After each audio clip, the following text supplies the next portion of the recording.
Hey y'all, this is Allison from MotorBiscuit, and I spent some time with the 2023 Toyota Tacoma TRD Pro. Check out a few of my thoughts about driving it. The new special edition color is called Solar Octane Orange, and it is super bright. This shade of paint makes you super noticeable on the trails and pairs really well with the unique TRD Pro black badging. Overall, this is an attractive truck. You hardly hear anyone complain about it. What makes this truck special for off-roading is the 9.4-inch ground clearance thanks to a 1.5-inch lift in the front and a 0.5-inch lift in the rear. It also has machine-forged upper control arms for added stability. The TRD Pro rides on 16-inch TRD black alloy flow-form constructed wheels wrapped in all-terrain tires and can stand up to a beating and rough patches of pavement. Plus, the TRD-tuned Fox internal bypass shocks feature 2.5-inch aluminum housings with remote reservoirs in the rear to improve travel and dampen impacts.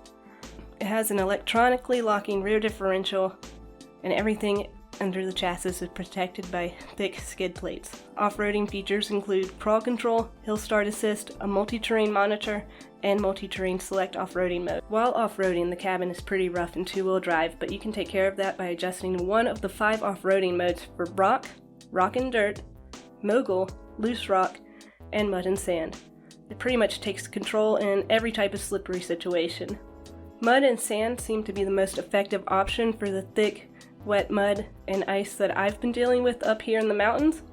The Tacoma felt so solid and unstoppable with plenty of power for climbing.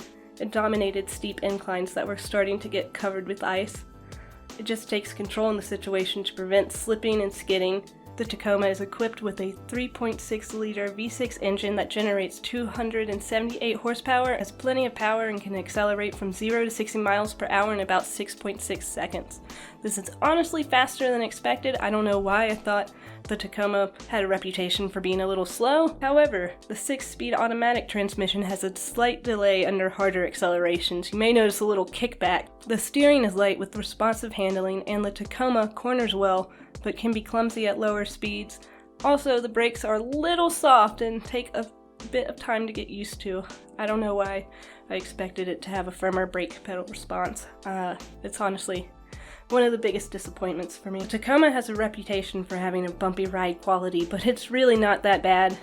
Some critics might be a little too oversensitive about it. The bumps don't make the cabin rattle, and everything is smoothed out pretty quickly. Critics love to point out how the Tacoma has a dated interior, but it really doesn't seem that old to me. The interior is crafted with durable, high-quality materials such as premium leather upholstery that's matched with pops of chrome. The durable textured plastics and rubberized all-weather mats are very protective, and I'm thankful for that. The most dated aspect of the interior includes the Clunky retro steering wheel. It's massive. It takes you right back to the 2000s. Also, there's a separate lever for the adaptive cruise control, but most modern trucks include buttons for that on the steering wheel now. Also, the Tacoma is pretty much made for shorter drivers. The seats sit pretty close to the floor and may cause your knees to sit up too high. The passenger seat doesn't even move up and down, so you can only slide it forward and back. The back seat is even smaller. I'm only 5'1", and my knees hit the backs of the seats in front of me. I'm not sure how families manage to fit car seats back there.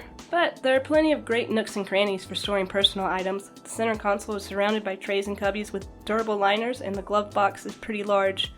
But there's a safe in the center console that I was not supposed to open, so I'll never know how big the center console truly is. Also, it could get in the way. You have to unlock it to store your wallet or whatever you want to put in there.